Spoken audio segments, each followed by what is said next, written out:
All right, YouTube, what is up, man? It's your boy Damn D. This is a very interesting segment of this live stream. DJ Akademiks, he went to the Kendrick Lamar concert in Detroit, and he's having a conversation with Dave Free and another guy, Anthony, I think. And Anthony is gonna tell him, you know, how what Akademiks did when he allowed that guy to come on his platform to say that Kendrick Lamar is using bots. That situation ended up making them a part of the lawsuit. So then his phone got subpoenaed.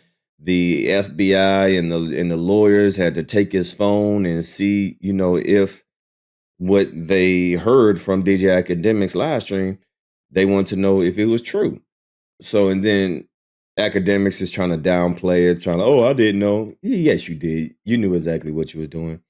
And in this conversation that Akademiks is going to speak on, the conversation that he had with a TDE representative, he's going to actually give some very exclusive information on how crazy Drake was talking during the beef, and that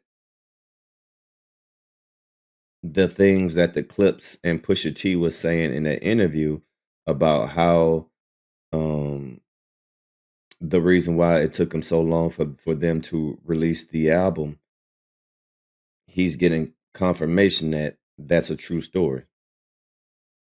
So this is going to be a very interesting part of the live stream. So let's see what happens. That got some more drinks. He comes back over. Now we're talking again. So he says to me, he says, because I was like, yo, you know, even with you being put into this battle, Drake posted you, right? Like, why are you upset if other people have mentioned you when the two main people dragged other people into it? Well, he said, Drake posted me because Drake know me. And I don't know what that means. He said, know me. Apparently he's from Toronto. I don't know. But then he said, here's the thing. He said, you should, and this is what I don't know. And I'm going to ask Drake. I'm like, Drake, is this true? He says, you should have heard this nigga Drake, what he was saying to us before we whipped his ass. This is what he told me. I said, what do you mean? Now, I'm going to be honest with you. I never really knew Drake speaking to anybody. Like, you know, Drake has told me he hasn't spoken to Dot directly, but I didn't know about if he spoke to anybody else in and around Dot. Anthony Saleh, he confirms to me, yes, Drake was sending me voice notes talking crazy, like he's a mob boss. That's what he says. He says Drake is saying to him, said Drake is saying shit like, yo, I'm gonna done you. Like just talking crazy, like, yo, you niggas is watch, yo, you guys think you can finish me? Da-da-da. Crazy. All of a sudden, they're like, then we drop the bomb, right? Cool. Not like us, they're talking. All right. Then he gives me some more insight. And I ain't gonna lie to you, this was worth going to the concert for this insight. I live off insight like this. He says, that Pusha T shit is real.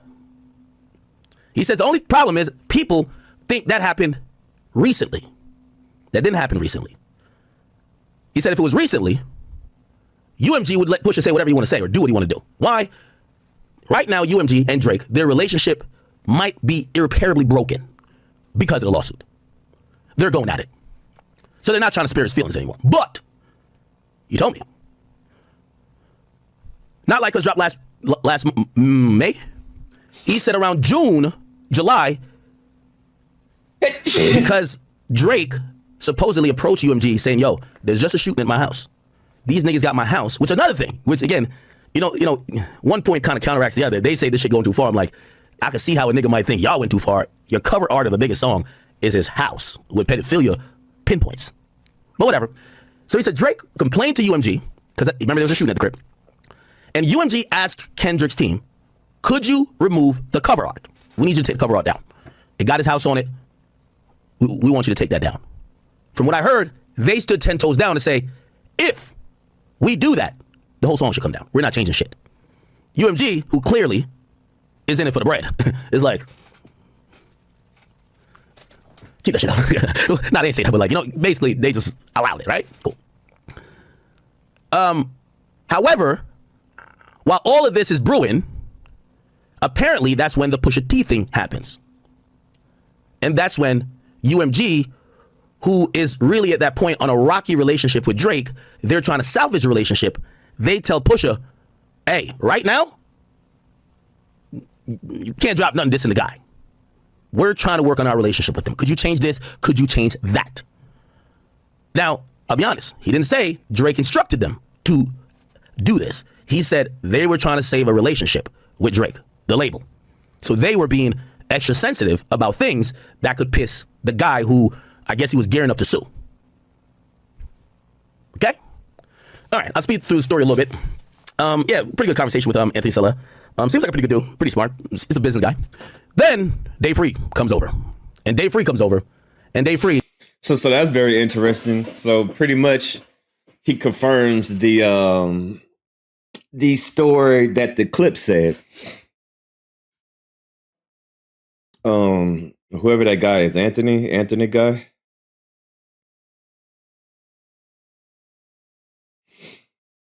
So pretty much he just getting more information of stuff that happened behind the scenes and how Drake calling him, talking about he a mob boss. Like, I don't know what this dude. You can tell Drake he's just indulging in this new fame that he has. And you can tell that he really has an identity crisis because we can see how he grew up.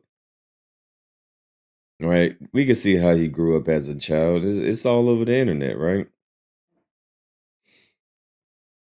So for him to come back, let's see, Drake as a child. For Drake to all of a sudden trying to talk all bad, like he a mob. Right? Like, Drake, cut it out, man. You ain't no mob boss, bro. Drake, you ain't no mob boss. This is you, bro. This is your upbringing. What is all this gangster talk? You just doing this because you got money. You may have some people around you, but Nick, that ain't you. Why this tough guy image? See, that's what is destroying him. He's being something that he's not. You ain't no tough guy. You ain't no thug. You ain't none of that. This is you, boy. All right, this is you with the glasses. Yo, boss ain't golden gates. Those who fake, they break. When they get their 400-pound weight, you about to rule the world. Everyone. This is you, Drake. So stop with this tough guy. So, you know, that's a very interesting story. And as I always say, Drake has an identity crisis, right? About to take care more, but something great. Just like how half of all of us, not, you know, it's sometimes it's something that I just acknowledge and I just keep it moving. But, you know, like I said, I feel like, it just, sometimes I do feel like if you're as cruel on the other came from, you know, I obviously understand the times that we're living in and how serious it is and how divided we all are across the world, you know, with this, you know, with the person that's currently in that position and, you know, having that energy trickle on down. But that line is just me speaking to the other side of things, which is like, yo, sometimes like, you know, some of like my blackest friends can be just as cruel on the other end, you know, by making you feel excluded. Or making you feel like you can't get in on this. And sometimes I do feel like if, you know, sometimes I don't feel celebrated when I know maybe somebody else would be celebrated for those accomplishments, you know? I don't feel like people say when Drake is the artist of the decade, I don't think anybody says, wow, a black artist is the artist of the decade. I don't think anybody says that, really. I never heard anybody say that in the last few weeks. You know, and I associate myself as a black man. So for me, it's sometimes it's something that I just acknowledge and I just keep it moving. But, you know, like I said, I feel like if the situation was different, I feel like maybe some of the massive accomplishments and accolades that we've conquered on behalf of all of us, not just me. It's not like some, you know, it's for all of us, right? Just like how excited I am when anybody else in our space does something great, you know. Yeah, of course, there's a part of me that wishes that I was celebrated a little more. But I mean, who wants to listen to me cry about being celebrated? What do you make because we talk about take care. See, that's his problem right there, right?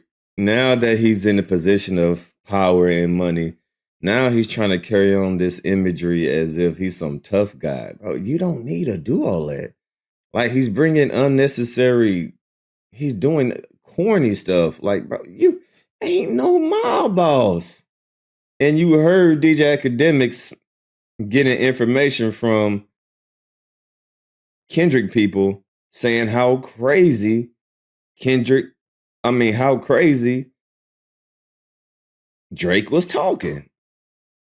Right before Not Like Us came out and all that, Drake over there calling, Kendrick Lamar and TDE, talking all crazy, talking like he a mob boss, talking all this and that. Like, cut it out, man. This ain't you. This ain't you, man. So this was a very interesting point of this live stream right here. So y'all leave a comment down below, man. So pretty much Akademiks got confirmation that the Pusha T and the Clips thing was real. You know how they wasn't allowed to release that verse of them and Kendrick. So then they got dropped and now they with Rock Nation, right? So that just confirms what, Pusha T and the Clip said about why it took them so long to finally be able to release this album. So Akademiks just got confirmation. And so y'all leave a comment about this. All right. It's your boy Dan D signing out.